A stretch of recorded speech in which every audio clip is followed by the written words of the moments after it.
मुश्किलों का कुछ इस कदर सामना करो ताकि जीते तो भी इतिहास बन जाए और हारे तो भी इतिहास बन जाए। Hello and good morning everyone, आप सभी लोगों का स्वागत है न्यूज फ्लैश के अंदर। आज है 21 मई और बहुत ही बेहतरीन करंट अफेयर को हम लोग शुरू करते हैं। सबसे पहले हम लोग इंटरनेशनल और नेशनल न्यूज को कवर कर लेते हैं। देखिए, आप लोगों को ये सेशन तो पसंद आ रहा है, ये बात तो तय है। कल के लेक्चर से ये देख सकते हैं कि आप लोगों में से एक व्यक्ति ने भी डिसलाइक नहीं किया, तो ये मैं मान के चल सकता हूं कि आप लोगों को ये सेशन तो पसंद आ रहा है, लेकिन आप लोग इसे शेयर नहीं कर रहे हैं। तो सबसे पहले आप लोग सेशन को शेयर कर दीजिए और उसके बाद हम लोग आगे बढ़ते हैं इंटरनेशनल और नेशनल न्यूज कवरेज के साथ में। अमेरिका के पूर्व राष्ट्रपति डोनाल्ड ट्रंप फंस सकते हैं आपराधिक जांच में। देखिए, 20 जनवरी 2021 को जो बाइडेन अमेरिका के राष्ट्रपति नियुक्त किए गए और उसके बाद में इनकी समस्याएं शुरू हो गई। 2 बार इम्पीचमेंट के प्रोसेस से गुजरने वाले अमेरिका के पहले राष्ट्रपति हैं डोनाल्ड ट्रंप, और अब अटॉर्नी जनरल जो हैं उनके तरफ से इनको नोटिस मिल चुका है और ये इनके ऊपर आरोप लगाया गया है कि जो व्यवस्थाएं हैं कहीं ना कहीं मैनेजमेंट जो है वो इन्होंने खराब किया है, तो उसके ऊपर एक जांच जो है वो की जाएगी। ताइवान जल संधि में अमेरिकी युद्धपोत घुसने पर भड़का चीन। देखिए, चीन को भड़कने के लिए केवल एक छोटा सा मुद्दा चाहिए, उसको बस एक पॉइंट चाहिए जहां पर वो बात कर सके। जैसे बात नहीं, वो लड़ाई कर सके। जैसे वो भारत के अंदर लद्दाख सीमा पर हमेशा टकराने को तैयार रहता है, वो अफगानिस्तान पे जो भी डिस्टरबेंस चल रहा है उसके लिए मीटिंग करने को तैयार है पाकिस्तान से। अब जो है ताइवान जल संधि का 180 किलोमीटर का ये क्षेत्र है, वहां पर अमेरिका जो है उसका एक शिप जो है वो आ गया। फिर इस पर चीन जो है वो भड़क उठा। अमेरिका से पूछा गया कि आपका शिप यहां पे क्या कर रहा है, तो उसने अमेरिका की ये जवाब था कि हम तो केवल यहां से गुजर रहे थे, हमको नहीं पता था कि ये जो है ये तो एक ये मान लीजिए आंसर बिल्कुल भी ठीक नहीं हुआ कि इन्होंने अमेरिका जो है उसकी तरफ से ये रिप्लाई किया गया। चलिए बढ़ते हैं हम लोग आगे। देहरादून में आकार लेगा देश का पहला bee pollen garden. Pollen means क्या होता है? पोलन मीन्स होता है गोंद। तो जो गोंद होता है उसके लिए गार्डन विकसित किया गया है देहरादून के अंदर। मैं आपको बताऊं कि एक लाइकेन पार्क भी विकसित किया गया था। लाइकेन का मीन्स होता है कि एक तो कवक और शैवाल, इन दोनों को मिलाकर जो थर्ड एक नया प्लांट बनता है उसको लाइकेन कहते हैं। जब भी वातावरण के अंदर प्रदूषण बढ़ने लगता है तो लाइकेन अपना रंग जो है वो परिवर्तित करने लगते हैं। इसके साथ में ही भारत का पहला पॉलिनेटर पार्क जो है वो भी स्थापित कहां पे किया गया था? उत्तराखंड के अंदर स्थापित किया गया था। राष्ट्रपति शासन लगाने की मांग। आप लोग यहां से अंदाजा लगा सकते हैं कि किस राज्य के बारे में बात की जा रही है। बिल्कुल आप लोग सही सोच रहे हैं, आपका दिमाग बिल्कुल सही कह रहा है। यहां पर बात की जा रही है वेस्ट बंगाल की, लेकिन सुप्रीम कोर्ट के अंदर एक याचिका दायर की गई है और वहां पर यह डिमांड की गई है कि जो भी अव्यवस्थाएं वेस्ट बंगाल के अंदर चल रही हैं उसको देखते हुए राष्ट्रपति शासन अनुच्छेद 356 के तहत लगा दिया जाए। दुर्घटना की जांच के लिए उच्च स्तरीय समिति गठित की गई है। देखिए, जो भी अभी तूफान आया है तौकते, इसके लिए जो एक समिति गठित की गई है वो ये जांच करेगी कि ओएनजीसी का जो प्लांट वहां स्थित था वहां पर लगभग 30 कर्मचारी जो है उनकी डेथ हुई है और कई जो लोग हैं इसके अंदर घायल हुए हैं। इसके लिए जो समिति है वो गठित की गई है। वाराणसी से हावड़ा तक दौड़ेगी बुलेट ट्रेन। देखिए, दिल्ली से जो ट्रैक है वाराणसी तक वो निर्मित हो चुका है। अब जो है वाराणसी से 800 किलोमीटर का ट्रैक हावड़ा तक बनाया जाएगा बुलेट ट्रेन के लिए। मुंबई से अहमदाबाद जो है वो अभी काम चल रहा है। तो भारत जो है वो अब धीरे धीरे डेवलप कर रहा है। पिछले साल ही मिल गए थे डबल म्यूटेंट वेरिएंट के दोनों स्ट्रेन। तो जब पिछले साल ही मिल गए थे तो अब तक क्या कर रहे थे? तो आप लोगों को पता होगा कि B.1.167 जो है वो इंडियन वेरिएंट बताया जा रहा है कोरोना का, और ये बताया जा रहा है कि पिछले साल ही ये वेरिएंट खोजा जा चुका था, लेकिन इसके बारे में ज़्यादा रिसर्च नहीं हो पाई थी क्योंकि दो जो वेरिएंट थे उन्होंने आपस में मिलकर एक म्यूटेशन किया, डबल म्यूटेशन किया, जिसे आज जो है वो इंडियन स्ट्रेन देखने को मिल रहा है। पीएम ने की 1,000 करोड़ की मदद की घोषणा।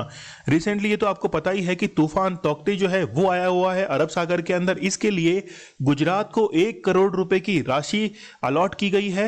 इसके साथ में ही जिनकी मृत्यु हुई है उनको 2-2 लाख रुपए और जो घायल हुए हैं उनको 50,000 रुपए जो है वो राशि दी जाएगी पीएम केयर फंड्स के द्वारा। तो जो ये तूफान आया है उसके लिए राहत पैकेज की घोषणा की है।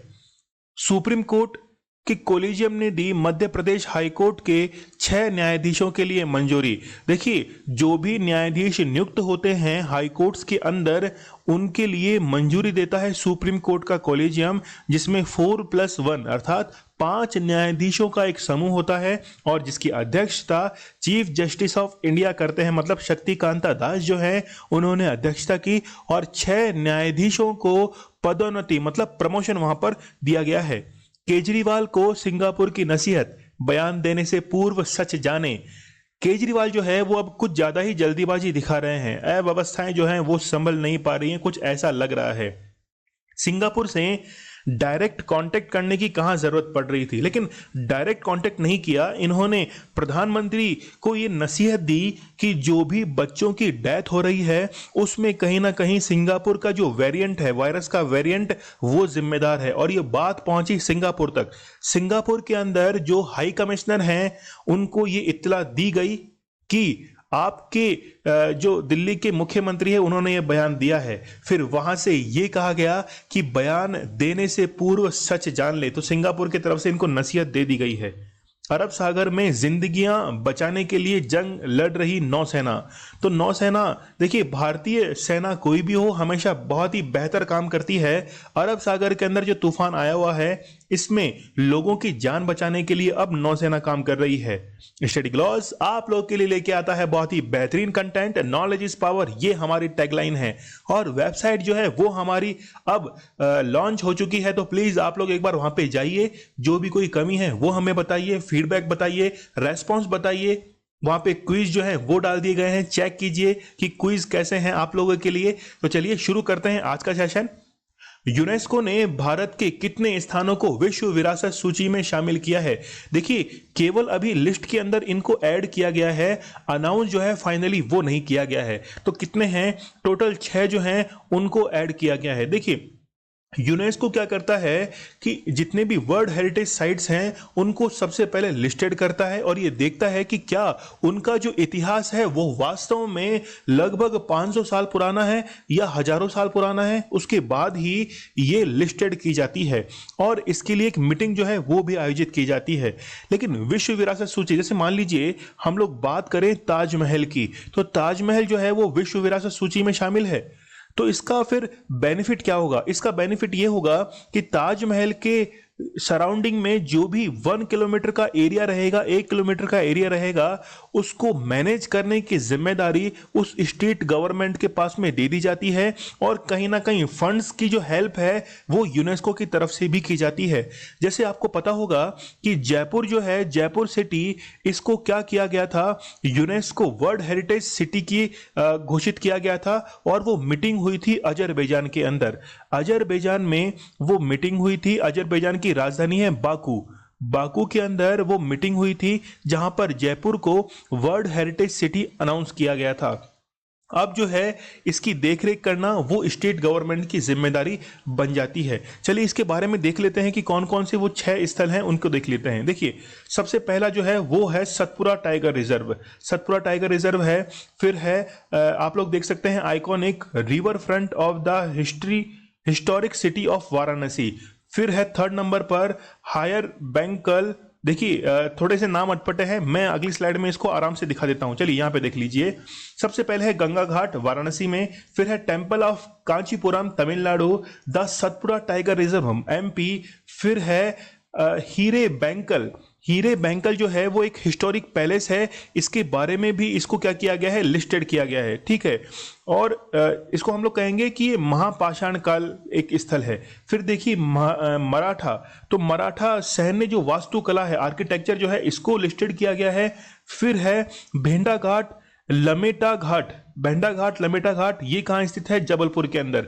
ठीक है, तो 6 मैंने आप लोगों को बता दिए हैं। देखिए टोटल जो है वो कितने हैं? टोटल है 38। यदि हम लोग 38 को डिवाइड करें तो 3 पार्ट के अंदर हम लोग डिवाइड कर सकते हैं। सबसे पहले हम लोग देखेंगे 30 + 7 + 1, तो जो 30 है वो कौन से हैं, वो है कल्चरल साइट्स, ठीक है। 7 कौन से हैं, 7 जो है वो है प्राकृतिक स्थल, ठीक है, नेचुरल, ठीक है। और एक कौन सा है, एक है मिश्रित, मिक्सचर जो है, और केवल एकमात्र मिक्स में कौन सा आता है, वो है Kanchenjunga national park. Kanchenjunga national park जो है वो एकमात्र भारत का ऐसी साइट है, हेरिटेज साइट, जो कि किस में आती है, वो आती है मिक्स हेरिटेज साइट के अंदर, ठीक है। कंचनजंगा कहाँ पे स्थित है, ये स्थित है सिक्किम के अंदर, सिक्किम के अंदर ये स्थित है। और कंचनजंगा भारत की हिमालय की सबसे ऊंची चोटी है, याद रखना। यदि पूछे कि भारत की सबसे ऊंची चोटी कौन सी है, तो वो है K2। और यदि पूछे कि हिमालय की भारत में इसकी सबसे ऊंची चोटी कौन सी है, तो आप लोगों को कौन सा करना है, कंचनजंगा करना है, सिक्किम के अंदर जो स्थित है। चलिए, यूनाइटेड नेशंस की यूनेस्को की फुल फॉर्म देख लीजिए, united nation educational, scientific and cultural organization, ठीक है।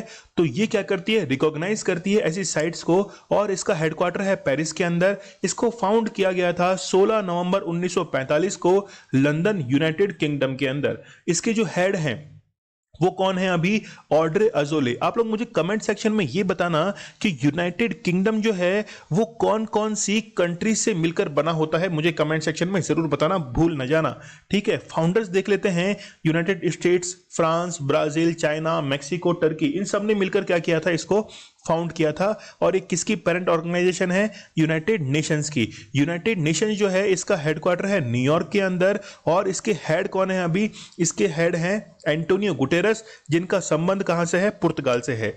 चलिए नेक्स्ट क्वेश्चन की तरफ हम लोग बढ़ते हैं। हाल ही में किस राज्य ने विधान परिषद के गठन को मंजूरी दी है, तो देखिए बहुत इंपॉर्टेंट क्वेश्चन है, और वो कौन सा है, वेस्ट बंगाल। तो वेस्ट बंगाल ने क्या किया है, इसकी परमिशन दी है। देखिए कैसे किया जाता है, वो एक बार प्रोसीजर हम लोग देख लेते हैं।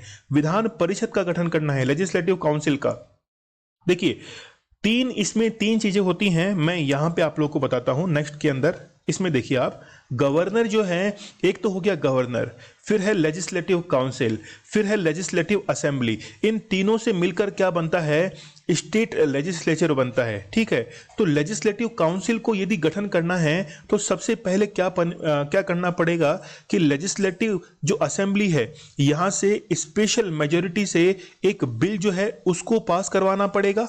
फिर वो बिल जो है वो कहां जाएगा, वो जाएगा पार्लियामेंट में। वो जो बिल है वो जाता है पार्लियामेंट में, और पार्लियामेंट में पास होने के बाद उस स्टेट के अंदर लेजिस्लेटिव काउंसिल जो है उसको बना दिया जाता है, ठीक है, समझ गए होंगे आप लोग। लेकिन लेजिस्लेटिव असेंबली बनाने के लिए जो आर्टिकल काम करता है वो है आर्टिकल नंबर 169, जबकि लेजिस्लेटिव काउंसिल के लिए 169 है और लेजिस्लेटिव असेंबली के लिए 168 है, ठीक है। तो ये दोनों आर्टिकल हम लोगों ने देख लिए हैं। स्ट्रक्चर के बारे में हम लोग देखें कि इसमें जो मेंबर्स होते हैं, मेंबर जो होते हैं यहाँ पे देखिए, लेजिस्लेटिव असेंबली के अंदर जितने भी मेंबर हैं उसके 1/3 यहाँ पे रहेंगे, 1/3 रहेंगे। और मिनिमम जो है वो कितने हो सकते हैं, मिनिमम हो सकते हैं 40। तो ये आंकड़े जो है, ये नंबर्स आप लोग याद रखना। यहाँ पे देखिए कि टोटल जो नंबर हैं उनमें से ग्रेजुएट्स जो रहते हैं वो रहते हैं 1/12, यानी कि 1/12। फिर टीचर्स रहते हैं 1/12। उसके बाद में लोकल जो अथॉरिटीज के, मतलब जो जिला परिषद है वहां से रहते हैं 1/3। उसके बाद में असेंबली, विधानसभा से रहते हैं 1/3। और रिमेनिंग जो नॉमिनेट किए जाते हैं, नॉमिनेट कितने किए जाते हैं, 1/6 किए जाते हैं। जैसे मान लीजिए कि हम लोग एक एग्जाम्पल ले, किसी राज्य की विधानसभा में 200 सदस्य हैं, 200 members are in legislative assembly, तो उसमें से लेजिस्लेटिव काउंसिल के अंदर होंगे 66 मेंबर, ठीक है। और यदि हम लोग कहें कि नॉमिनेशन कितना होगा, तो इस 66 का 1/6 होगा, मतलब 11 मेंबर जो है वो नॉमिनेट किए जाएंगे, किसके द्वारा, गवर्नर के द्वारा। तो आप लोग इसको जरूर याद रखना। लेकिन नॉमिनेट करने के लिए फील्ड जो है वो भी फिक्स रहता है। फील्ड कौन कौन से हैं, आप लोग इसको याद रखिएगा कि आपने जो लास्ट एग्जाम दिया था वो कौन सा दिया था, एसएससी का एग्जाम दिया था। इस ट्रिक को आप लोग याद रख लीजिए, क्योंकि थोड़ा सा डिफरेंस है राज्यसभा के अंदर और विधान परिषद के अंदर। देखिए, एल का मीन्स है लिटरेचर, मतलब साहित्य। ए का मीन्स है आर्ट, मतलब कला। एस टी का मीन्स है साइंस एंड टेक्नोलॉजी। फिर है सोशल सर्विसेज, एस जो है वो है समाज सेवा सोशल सर्विसेज, सी जो लिखा हुआ है लास्ट में इसका मतलब होता है कॉर्पोरेट मूवमेंट्स मतलब सहकारी आंदोलन। जबकि राज्यसभा के अंदर जो नॉमिनेशन किया जाता है आर्टिकल 80 के तहत, वहां पर सहकारी आंदोलन के तहत जो नॉमिनेशन है वो नहीं किया जाता है। ऐसा केवल कहां पे होता है, ऐसा होता है केवल विधान परिषद में। देखिए जम्मू कश्मीर ये है, यहां पर विधान परिषद को समाप्त कर दिया गया। इसके बाद में पहला जो स्टेट है यूपी, फिर हो जाएगा कौन सा, बिहार, उसके बाद में ये कौन सा हो जाएगा, महाराष्ट्र, फिर ये हो जाएगा तेलंगाना, उसके बाद में आंध्र प्रदेश और ये हो जाएगा कर्नाटक। तो 6 राज्यों के अंदर अभी लेजिस्लेटिव काउंसिल है। यदि वेस्ट बंगाल के अंदर बनती है तो टोटल 7 राज्यों के अंदर हो जाएगी। जम्मू कश्मीर के अंदर समाप्त कर दिया गया। तो ये क्वेश्चन भी एक फ्रेम हो सकता है कि रिसेंटली कौन से स्टेट में लेजिस्लेटिव काउंसिल जो है इसको हटा दिया गया है, और इसको हटाने के लिए 5 अगस्त 2019 को एक बिल जो था वो इंट्रोड्यूस किया गया था राज्यसभा के अंदर, और वहां से फिर वो लोकसभा के अंदर गया था। उसके बाद में राष्ट्रपति ने सिग्नेचर किए और वो बिल जो था वो पारित हो गया। चलिए ये समझ चुके होंगे पूरी गणित आप लोग। चलिए आगे बढ़ते हैं हम लोग। हाल ही में सिप्ला कंपनी के द्वारा कौन सा कोविड-19 जो टेस्टिंग किट है वो लॉन्च किया गया। तो आप लोग याद रखना, वीरा जैन जो है ये क्या किया गया है, ये लॉन्च किया गया है। देखिए इसमें क्या चीज है, ये जो लॉन्च किया गया है, पहली बात तो सिप्ला कंपनी के द्वारा लॉन्च किया गया है। दूसरी बात, ये डिपेंड करता है RT-PCR टेक्निक पर। मतलब हम लोग कहें कि PCR RT-PCR, तो PCR की फुल फॉर्म होती है polymerase chain reaction. Polymerase chain reaction जो है ये इसकी फुल फॉर्म होती है, ठीक है। तो इसके बेसिस पर ये है। देखिए अब तक जो है सिप्ला कंपनी ने 3 किट लॉन्च किए हैं। तो ये कौन सा है, वीरा जैन, ये तीसरा किट है। इसको जो बनाया जाएगा यानी कि मैन्युफैक्चरिंग जो है वो की जाएगी। देखिए सिप्ला जो है वो तो डिस्ट्रीब्यूट करेगा, लेकिन मैन्युफैक्चरिंग जो है वो करेगा यू बायोटेक्नोलॉजी सिस्टम। ये क्या करेगा, इसको मैन्युफैक्चर करेगा, और सिप्ला क्या करेगा, इसको डिस्ट्रीब्यूट करेगा। चलिए जान लेते हैं हम लोग इसके बारे में। और यहां पे देखिए कि India's first self test kit जो कि कोविड-19 के लिए बनाया गया था, वो आप लोग याद रखना, उसका नाम क्या था, कोविसेल्फ। बहुत इंपॉर्टेंट है, एग्जाम में एनटीपीसी के एग्जाम में ये क्वेश्चन जो है वो आ चुका है। तो आप लोग याद रखना, कोविसेल्फ जो था वो पहला किट था। देखिए कोई भी हम लोग वैक्सीन बनाते हैं तो उसका प्रोसीजर क्या होता है कि सबसे पहले कल्टीवेशन किया जाता है। जैसे खेती करते हैं वैसे ही वायरस जो है उनकी खेती की जाती है। फिर इनको एक सॉल्यूशन के अंदर, सॉल्ट सॉल्यूशन के अंदर रखा जाता है।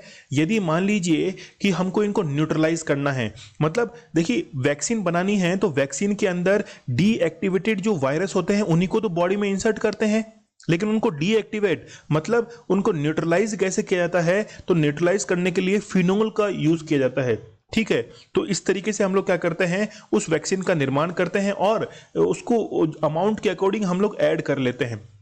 चलिए देखिए स्पुतनिक जो है उसकी एफिकेसी रेट है 91.6। मतलब किसी ने यदि स्पुतनिक वैक्सीन ले रखी है तो उसको कोविड-19 होने का खतरा जो है वो 91.6 तक कम है। कोविशील्ड का है 90%, कोवैक्सीन का है 81% तक, यानी कि 60 से लेकर 81% इसमें काउंट किया जाता है। स्पुतनिक वी लाइट जो है ये एक ऐसी वैक्सीन है जो कि केवल इसकी एक ही डोज काफी होती है, और इसकी देखिए 79.4%, मतलब एक डोज के अंदर इतनी एफिकेसी रेट है तो मैक्सिमम पॉपुलेशन इससे क्या हो जाएगी, वो कवर हो जाएगी। 2030 तक महिलाओं में होने वाली 35% मौतों का कारण हृदय रोग होगा। यह किसके द्वारा बताया गया, तो लैंसेट एक ब्रिटिश जो है वो एक कंपनी है उसके द्वारा बताया गया है, इस इंस्टीट्यूशन के द्वारा बताया गया है। और इसके द्वारा ये भी बताया गया कि 2030 में तो 35% मौतें तो होंगी किसके कारण, जो स्ट्रोक्स होते हैं उसके कारण। और इसने ये भी बताया कि द लैंसेट ने यह भी बताया था कि भारत के अंदर जो कोविड फैल रहा है उसके 2 कारण बताए। एक तो बताया इसने कुंभ का मेला, और दूसरा बताया कि जो भी चुनावी रैली होती है उसके कारण कोविड फैल रहा है। तो फिर रोका कैसे जाएगा, रोकने के अंदर सबसे बड़ी भूमिका इन्होंने बताई है कि भारत का जो मीडिया है वो सपोर्ट नहीं करता है, ऐसे इनके द्वारा कहा गया। और ये भी कहा गया कि यदि ऐसे ही फैलता रहा तो 1 अगस्त तक 10 लाख लोगों की मौत जो है वो किसके कारण हो जाएगी, कोविड के कारण हो जाएगी। रिसेंटली आपको पता होगा कि जो क्रिप्टो करेंसी है वो बिल्कुल नीचे आ गई, डाउनफॉल पर आ गई, और चाइना ने ये कहा कि कोई भी जो है वो एक्सेप्टेंस नहीं की जाएगी क्रिप्टो करेंसी की। जो भी फाइनेंशियल इंस्टीट्यूशन है उनको ये हिदायत दी गई, और ये रिपोर्ट जो थी वो ब्लूमबर्ग के अंदर पब्लिश हुई थी। एमनेस्टी इंटरनेशनल क्या है, ये इसका जो हेडक्वार्टर है वो है लंदन के अंदर, और अंतर्राष्ट्रीय स्तर पर मानवाधिकारों के लिए, ह्यूमन राइट्स के लिए जो संस्था काम करती है वो कौन सी है, एमनेस्टी इंटरनेशनल है। चलिए, मेढक की सबसे बड़ी प्रजाति किस द्वीप पर खोजी गई, तो आप लोग याद रखना सोलोमन जो आइलैंड है वहां पर खोजी गई, और ये साउथ पैसिफिक ओशियन के अंदर स्थित है।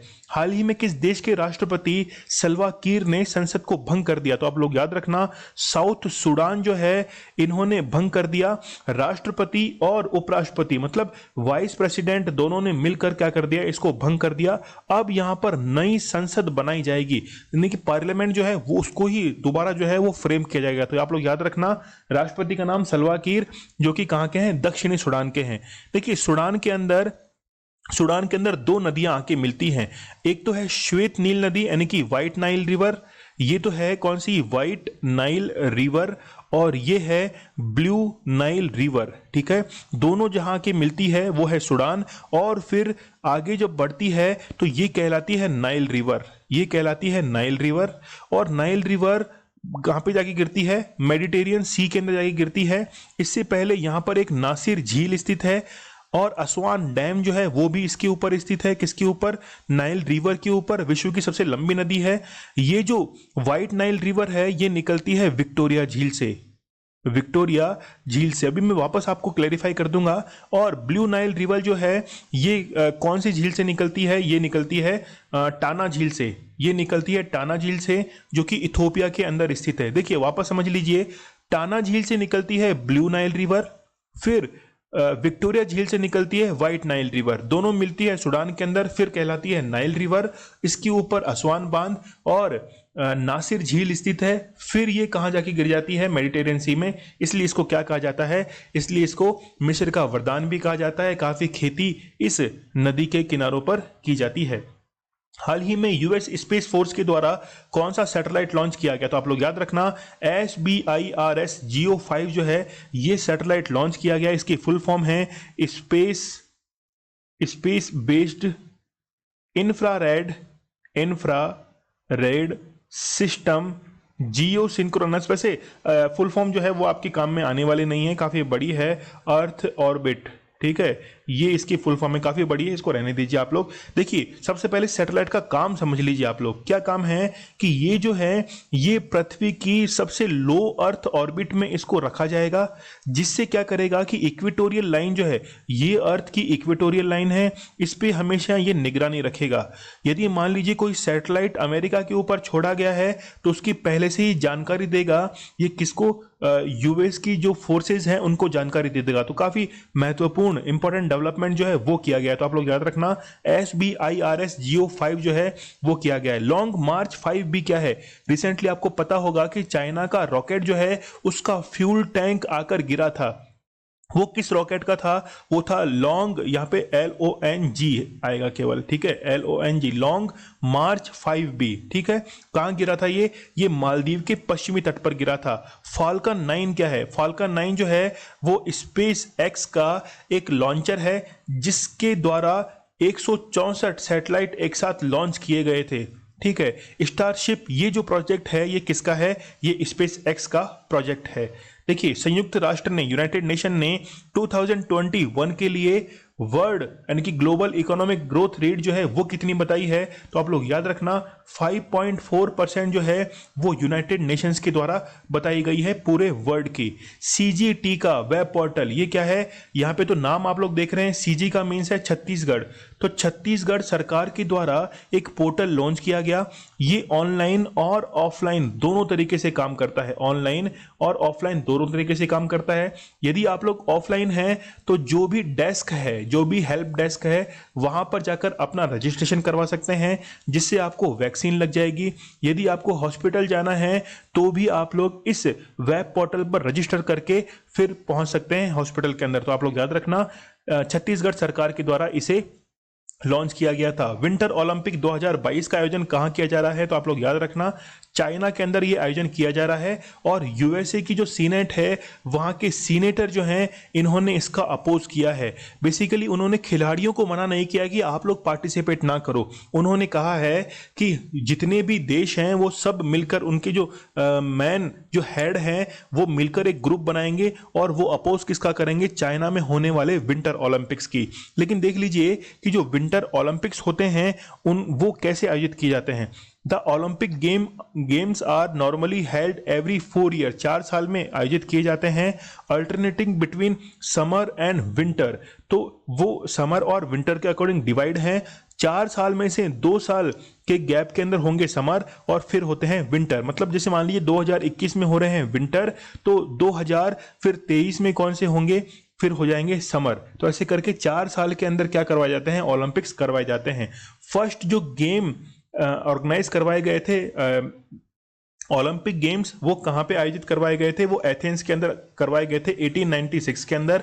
14 देशों ने भाग लिया था। 241 एथलीट जो थे उन्होंने पार्टिसिपेट किया था और 43 इवेंट जो थे, 43 खेल इसमें खेले गए थे।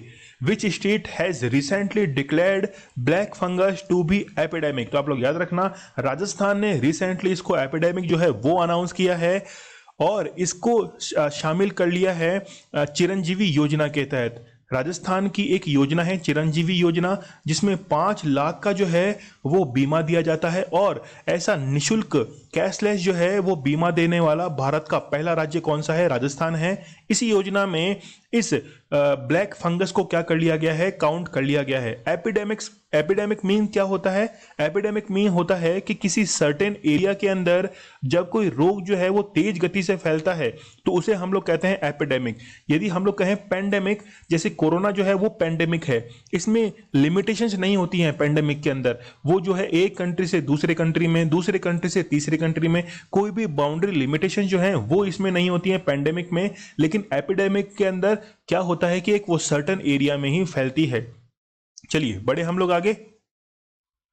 देश का पहला म्यूकोरमाइसिस यूनिट जो है वो किस राज्य में बनाया जाएगा, तो ये बनाया जाएगा कहां पर, एमपी के अंदर बनाया जाएगा। बेसिकली म्यूकोरमाइसिस होता क्या है, देख लीजिए कि आपके सांस के साथ में, रेस्पिरेशन के साथ में कुछ फंगस जो हैं वो इंसर्ट कर जाते हैं, जिससे आपको ऑक्सीजन लेने में प्रॉब्लम होती है।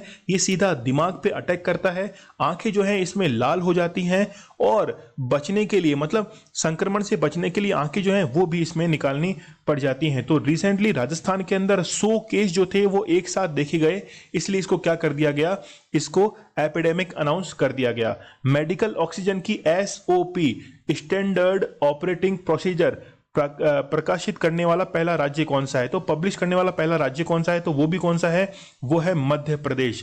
क्या होता है कि जो भी ऑक्सीजन सप्लाई की जाएगी उसका एक प्रोसीजर जो है वो फॉलो किया जाएगा कि आपको इस प्रोसीजर से ऑक्सीजन जो है उसको सप्लाई करना है, और ऐसा प्रोसीजर अपनाने वाला पहला जो राज्य बना है वो बना है कौन सा, मध्य प्रदेश। शिवराज सिंह चौहान यहाँ के क्या हैं, मुख्यमंत्री हैं। देखिए मध्य प्रदेश को हम लोग कहते हैं टाइगर स्टेट, ये मैंने पहले भी आपको बताया है। और मेरा मास्क मेरी सुरक्षा, ये भी यहाँ का एक अभियान है, मेरा मास्क मेरी सुरक्षा, मेरी सुरक्षा, ठीक है। और यहाँ पर एक अभियान चलाया गया था जिसमें कोविड-19 के कारण जिन भी पेरेंट्स की मृत्यु हुई है तो बच्चों की देखभाल करने के लिए भी यहाँ पे एक क्या चलाया गया था, अभियान चलाया गया था। हाल ही में कोविड से संबंधित दान पर भुगतान किए गए जीएसटी की प्रतिपूर्ति करने वाला पहला राज्य कौन सा है, the first state to reimburse GST paid on donations related to कोविड-19। तो इसमें जो बना है वो कौन सा है, हरियाणा इसके अंदर पहला राज्य बना है।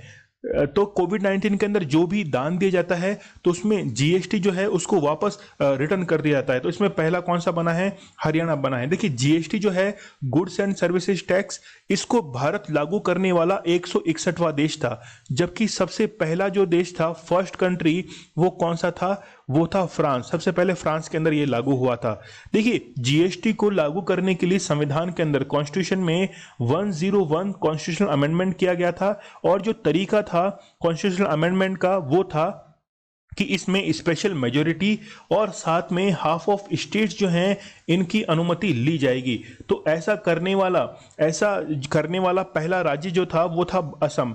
असम ने सबसे पहले जीएसटी को अपने राज्य में अनुमति दी थी, इसके लिए बिल पारित किया था, और 101वां संविधान संशोधन जो था वो जीएसटी के लिए किया गया था। चलिए बढ़ते हैं हम लोग आगे। 2 से 18 वर्ष के बच्चों को टीकाकरण करने के लिए कौन सा टीका दिया जाएगा? तो ये आप लोग याद रखिए, कोवैक्सीन का टीका जो है वो दिया जाएगा। देखिए, एक सबसे पहले तो है कनाडा, और उसके बाद में है यूएसए। तीसरा कंट्री भारत बन चुका है जो कि क्या देगा, बच्चों को टीका उपलब्ध कराएगा, और वो भारत के अंदर टीका होगा कोवैक्सीन का। और इसको किसने बनाया है? भारत बायोटेक ने बनाया है। भारत बायोटेक जो है इसके द्वारा ये टीका जो है वो निर्मित किया गया है। जबकि कोविशील्ड को किसने निर्मित किया है? कोविशील्ड को सीरम इंस्टीट्यूट ने, इसके सीईओ हैं आधार पूनावाला। आयुष्मान भारत योजना के तहत किस राज्य ने निजी अस्पतालों में कोविड मरीजों को निःशुल्क इलाज देने की घोषणा की है? तो ये बहुत ही बेहतरीन योजना की है किसने? हिमाचल प्रदेश ने। हिमाचल प्रदेश ने। देखिए, आयुष्मान भारत योजना जो है ये अनाउंस की गई थी कब? ये 23 सितंबर 2018 को ये अनाउंस की गई थी। कहाँ से? झारखंड की राजधानी जो है रांची, वहां से ये अनाउंस की गई थी। इसके तहत 5 लाख का बीमा जो है वो प्रोवाइड कराया जाता है। तो आप लोग याद रखना, हिमाचल प्रदेश इसका करेक्ट आंसर रहेगा। हिमाचल प्रदेश की 2 राजधानियां हैं, एक तो है धर्मशाला, ठीक है, और एक कौन सी है? शिमला है। आप लोग मुझे कमेंट सेक्शन में कमेंट करके ये बताना कि धर्मशाला जो है, धर्मशाला के अंदर तिब्बत के शरणार्थियों ने आकर यहाँ पर शरण ली थी धर्मशाला के अंदर। तो मुझे ये बताइए कि रिसेंटली तिब्बत के प्रधानमंत्री कौन नियुक्त किए गए हैं, ये मुझे बताना। नियुक्त नहीं, बेसिकली निर्वाचित, इलेक्ट किए गए हैं वो। हाल ही में बैंक ऑफ इंडिया के बोर्ड में नामित निदेशक के रूप में किसे नियुक्त किया गया है? तो आप लोग याद रखना, वंदिता कौल जो हैं इनको क्या किया गया है? नॉमिनेट किया गया है बैंक ऑफ इंडिया के बोर्ड के अंदर। तो हम लोग कुछ जान लेते हैं। आप लोगों ने सचिन वाजा का नाम सुना होगा कि सचिन वाजा कौन है? तो आपका दिमाग घूम रहा है? बताइए, जल्दी से बताइए, सचिन वाजा कौन है? चलिए मैं ही बता देता हूं। देखिए, जो मुकेश अंबानी है उनके घर के बाहर जो थी वो एक जो है वो एसयूवी मिली थी। उस एसयूवी के अंदर कई विस्फोटक पदार्थ थे, और उसमें कहीं ना कहीं सचिन वाजे का नाम था। तो ये जो थे वो ऐसा बताया जाता है कि ये सस्पेंडेड ऑफिसर थे, लेकिन रिसेंटली ये बहाल भी हुए थे। यहाँ पर लिखा हुआ है आर्टिकल 311 का सब क्लॉज है 2 का सब क्लॉज है बी। तो इसके तहत जो है वो ऑफिसर्स को अपॉइंट भी किया जाता है, और इसके तहत उनको टर्मिनेट भी कर दिया जाता है, यानी कि सेवा से इनको खारिज भी कर दिया जाता है। तो ये आर्टिकल जो है वो आप लोग जरूर से याद रखना। तो सचिन वाजे का भी आप लोग नाम याद रखना, बहुत ही महत्वपूर्ण हमारे लिए व्यक्ति बन चुका है। देखिए, कंट्रोवर्शियल की हम लोग बात करें तो सबसे ज्यादा विवादास्पद यदि अनुच्छेद पूछा जाता है तो हमेशा आपको करना है आर्टिकल 356, जिसमें किसका उल्लेख है? प्रेसिडेंशियल रूल का उल्लेख है, मतलब राष्ट्रपति शासन जो है उसका उल्लेख है। सबसे विवादास्पद पद कौन सा है? तो आप लोग याद रखना, गवर्नर का जो पद है वो सबसे विवादास्पद है, क्योंकि जैसे आप लोग देख रहे होंगे पश्चिम बंगाल के अंदर राज्यपाल जो है वो कठपुतली बने हुए हैं, किसकी? राष्ट्रपति की या फिर केंद्र सरकार की। उनके कहे अनुसार ही वो काम करते हैं। तो वो एक तरफ से मुख्यमंत्री उनको खींचता है, दूसरी तरफ से केंद्र सरकार उनको खींचती है, तो बीच में फंस जाता है। इसलिए गवर्नर को सोने के पिंजरे में कैद चिड़िया के समान बताया गया है।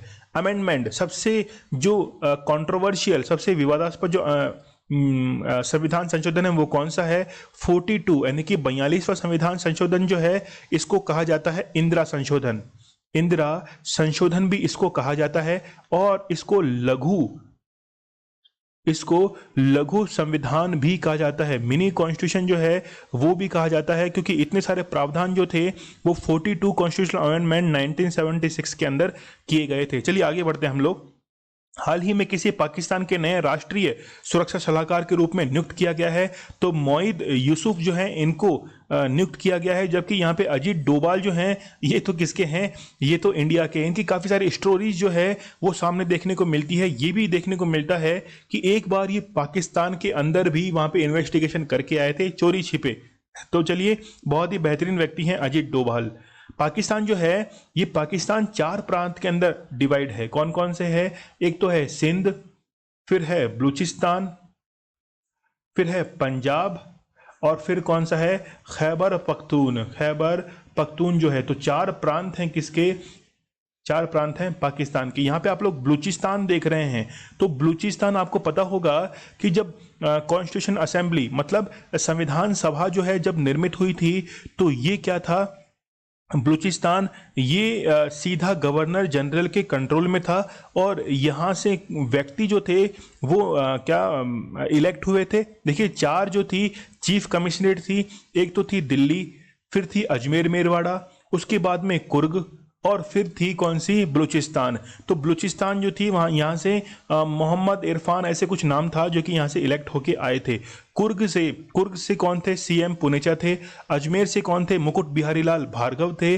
और दिल्ली से जो जो इलेक्ट हुए थे वो थे देशबंधु गुप्ता। तो 4 जो है ये मैंने आप लोगों को बता दिए हैं। कल भी हमने इसको रिवाइज किया था, वापस से देख लेते हैं, इसको रिवाइज कर लेते हैं। चीफ जस्टिस हैं NV Ramana. Chief election commissioner जो हैं वो हैं सुशील चंद्रा, याद रखना। फिर है सीएजी, वो कौन है? गिरीश चंद्र मुर्मू जो हैं वो सीएजी हैं। के वेणुगोपाल क्या हैं? अटॉर्नी जनरल हैं। उसके बाद में नरेंद्र सिंह तोमर जो हैं वो agriculture and farmer welfare minister हैं। उसके बाद में रविशंकर प्रसाद जो हैं वो है minister of law and justice. Ajay Kumar Bhalla ये हैं होम सेक्रेटरी, गृह सचिव। अजय भूषण पांडे जो हैं वो हैं कौन से? वित्त सचिव। फिर है डिफेंस सेक्रेटरी, ये है अजय कुमार। फॉरेन सेक्रेटरी विदेश सचिव है हर्षवर्धन श्रृंगला। तो कई बार एस जयशंकर किसी मीटिंग में शामिल नहीं हो पाते, तो हर्षवर्धन श्रृंगला जो है वो फिर उसको क्या करते हैं? उसमें पार्टिसिपेशन करते हैं। Secretary general of Lok Sabha Utpal Kumar Singh हैं। फिर सेक्रेटरी जनरल ऑफ राज्यसभा देश दीपक वर्मा हैं। सबको आप लोग याद रखना, कल हम दूसरे नॉमिनेशंस लेके आएंगे। चलिए रिवाइज कर लेते हैं 20 मई की करंट अफेयर। हाल ही में के राजनारायण का निधन हुआ है। वे कौन थे? तो वे कौन थे? वो थे राइटर थे। हाल ही में जनजातीय मामलों के मंत्रालय ने आश्रम स्कूलों के डिजिटल परिवर्तन के लिए किसके साथ समझौता किया है? तो आप लोग याद रखना, फेसबुक के साथ। हाल ही में किस राज्य सरकार ने कोविड ड्यूटी पर मारे गए कर्मचारियों के परिजनों को नौकरी देने का निर्णय लिया है? तो आप लोग याद रखना, ऐसा जो किया गया है वो किसके द्वारा? मध्य प्रदेश सरकार के द्वारा। हाल ही में किसी सैटेलाइट इंटरनेट सेवा प्रदान करने के लिए गूगल क्लाउड ने किसके साथ समझौता किया है? वो है स्पेस एक्स। हाल ही में किस राज्य सरकार ने आरोग्य श्री योजना के तहत म्यूकोरमाइसिस को शामिल किया है? तो इसमें आप लोग याद रखना, आंध्र प्रदेश। हाल ही में किस देश ने स्कूलों में विदेशी पाठ्यक्रम के शिक्षण को रोकने का फैसला लिया है? तो वो है कौन सा? चाइना। राष्ट्रीय बाल अधिकार संरक्षण आयोग ने बच्चों को भावनात्मक सपोर्ट देने के लिए कौन सा अभियान चलाया है? तो वो याद रखना आप लोग, कौन सा है? संवेदना। फिर है रोपड़ प्रौद्योगिकी संस्थान और मोनाश यूनिवर्सिटी ऑस्ट्रेलिया के द्वारा कौन सा फेक डिटेक्टर निर्मित किया गया है? तो आप लोग याद रखना, फेक बस्टर। भारत का पहला कृषि निर्यात सुविधा केंद्र किस शहर में स्थापित किया गया है? तो वो है पुणे। जॉनसन एंड जॉनसन ने अपनी कोविड-19 वैक्सीन के निर्माण के लिए किस भारतीय फार्मा कंपनी के साथ साझेदारी की है? तो आप लोग याद रखना, बायोलॉजिकल ई के साथ में। ये कल का हमारा स्टडी ग्लॉस क्वेश्चन था। इसका जो करेक्ट आंसर रहेगा वो है ID आर्ट ऐप। तो काफी सारे स्टूडेंट्स ने करेक्ट आंसर किया था, तो आप लोगों का मैं सबसे पहले शुक्रिया अदा कर देता हूं कि आप लोग कमेंट बॉक्स में कमेंट करते हैं। चलिए, आज का स्टडी ग्लॉस क्वेश्चन है कि जो जर्सी आइलैंड है ये किन 2 राष्ट्रों के बीच में विवादित है? ये मुझे कमेंट सेक्शन में इसका जरूर आंसर करना, ठीक है? सभी को आंसर करना है, और सभी जो है वो इस करंट अफेयर के सेशन को अच्छे से देखें, रिवाइज करें, और आपको यदि पसंद आ रहा है तो प्लीज मुझे बताएं फीडबैक में कि क्या इसमें हम लोग और इसको इंप्लीमेंट कर सकते हैं, या फिर जो चल रहा है वो अच्छा चल रहा है, आप लोगों को समझ में आ रहा है। मुझे कमेंट सेक्शन के अंदर जरूर से फीडबैक इसका देना। तो स्टडी ग्लॉस आप लोग के लिए लेके आता है बहुत ही बेहतरीन कंटेंट। नॉलेज इज पावर, ये हमारी टैगलाइन है। तो चैनल को शेयर और लाइक करना ना भूलिए। तो लाइक करना है, शेयर करना है, सब्सक्राइब करना है। चलिए मिलते हैं हम लोग कल बहुत ही बेहतरीन करंट अफेयर के साथ में। चलिए आज एक कोट के साथ में हम लोग लेक्चर को खत्म करते हैं, और वो कोट ये है आप लोग हंसोगे अभी कि सर ये कोट आप लोग कैसे बोल रहे हो। चलिए, सरफरोशी की तमन्ना अब हमारे दिल में है, देखना है जोर कितना बाजुए कातिल में है, वक्त आने दे बता देंगे तुझे ए आसमां, हम अभी से क्या बताएं क्या हमारे दिल में है। तो जब वक्त आएगा तो हम अपनी मेहनत से उसको जवाब देंगे। तो चलिए मिलते हैं कल हम लोग बहुत ही बेहतरीन करंट अफेयर के साथ। तब तक के लिए धन्यवाद, थैंक यू।